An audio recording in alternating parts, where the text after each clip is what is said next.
Welcome to CCNTV's Midday News. I am your host, Captivating Christian, and here are some of your top stories for today, April 29th. The former NAACP leader Kweisi Mfume wins the late Representative Elijah Cummings House seat in a special Maryland election. The White House nods to a possible transition to a new president in 2021. Reopen North Carolina founder has the COVID-19 and says that it is her First Amendment right to infect others. And the DNC chair Tom Perez says that candidates who committed sexual assault or misconduct should step aside. Now Joe Biden is facing a sexual assault accusation of his own. A police officer hit a 14-year-old boy and pinned his head to the ground while detaining him over a cigar. And lastly, the honeymoon is over with Fox News and Diamond and Silk, the unofficial Trump advisors who spread false coronavirus claims. Let's get to the news. The Democrat who formerly held the seat of the late Elijah Cummings rewon the position in Maryland's special election on Tuesday and will finish off the term in Congress. Kweisi Mfume held the seat in the 7th Congressional District, a heavily Democratic and African American region, for 5 terms before leaving to head the NAACP. Mfume easily defeated Republican Kimberly Lackey in a contest that was pared down to just 3 polling stations due to the coronavirus, where voters were encouraged to mail in their ballot ahead of time. He will serve out the rest of Cummings' term, which ends in January, and also run as the incumbent in Maryland's June primary to the nominee for the full term in November. Democrats outnumber Republicans by more than 4-1 in Mfume's district, which includes a significant portion of Baltimore City as well as part of Baltimore and Howard counties.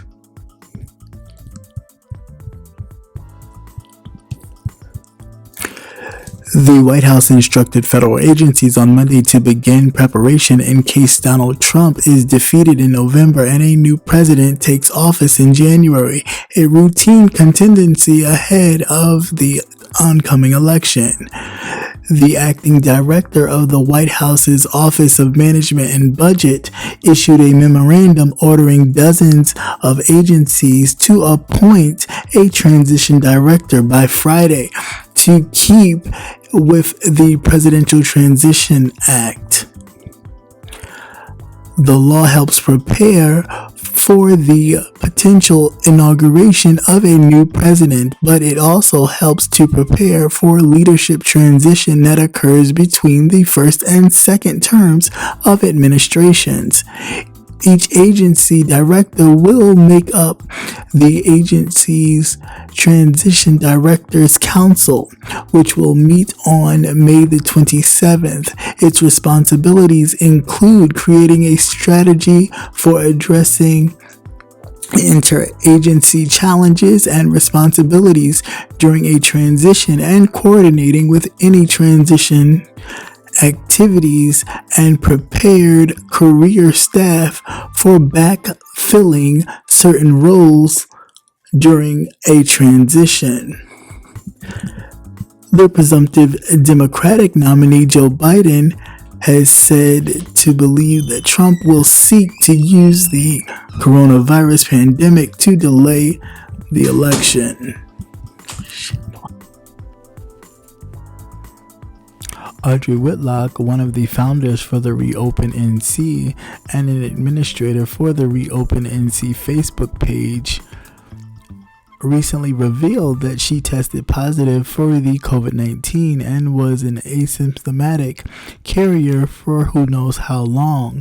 While most people in Whitlock's position might feel horrible or might be worried about who else they may have infected, she is not.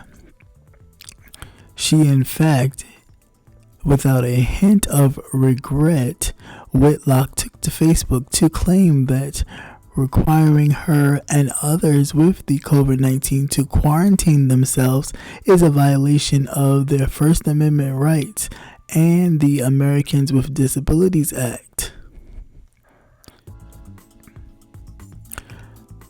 Democratic National Committee Chair Tom Perez said in December of 2017 that any candidate or elected official who has engaged in sexual misconduct should step aside. Former Vice President Joe Biden, the presumptive Democratic presidential nominee, now stands accused of sexual assault by his former Senate staffer, Tara Reid. One of Reid's former neighbors, a Biden supporter, corroborated key details of Reid's account in an interview published Monday. Reid's mother also appeared to reference Reid's allegations while calling into the Larry King Live show back in 1993. A California police officer punched a 14-year-old black boy in the chest and pinned his head to the ground while detaining him for possessing a cigar in an incident that was captured on video. The video, which was posted to Twitter by the boy's family and their friends, showed that the Rancho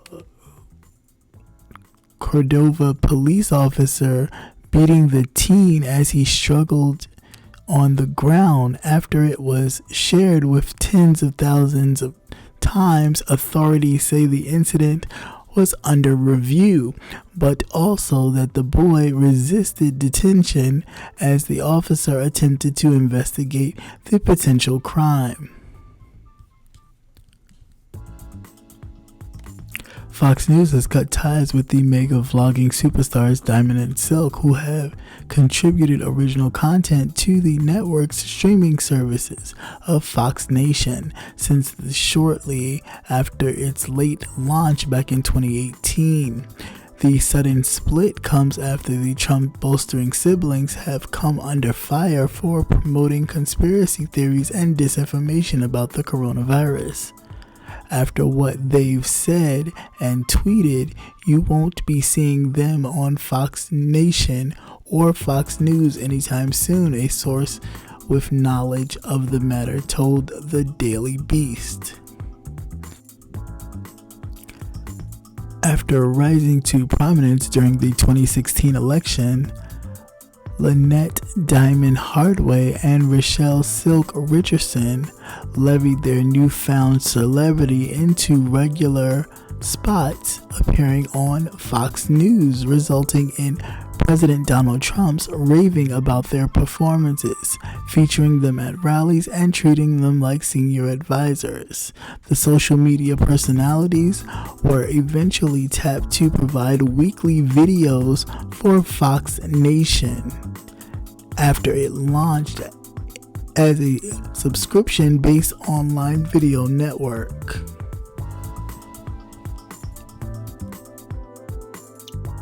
And here at CCN Midday News, we like to have some updated news for you as well.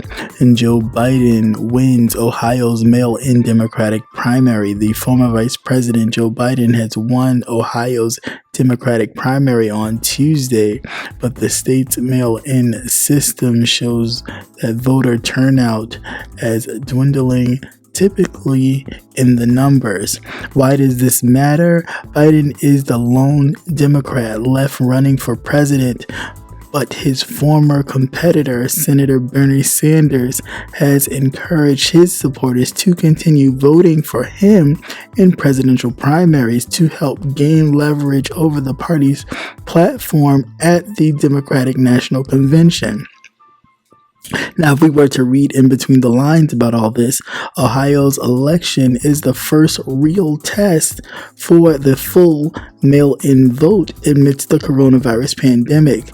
The state canceled in-person voting in March instead to move to extend the vote by mail deadline until Tuesday.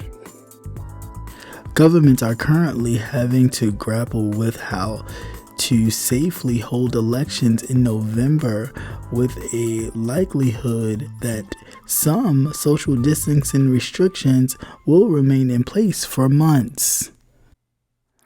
Once again, thank you for watching CCN Midday News. Hope you enjoy. Please like, share, and subscribe. Also hit that notification button so you will never miss another news update. Have a great day. Peace.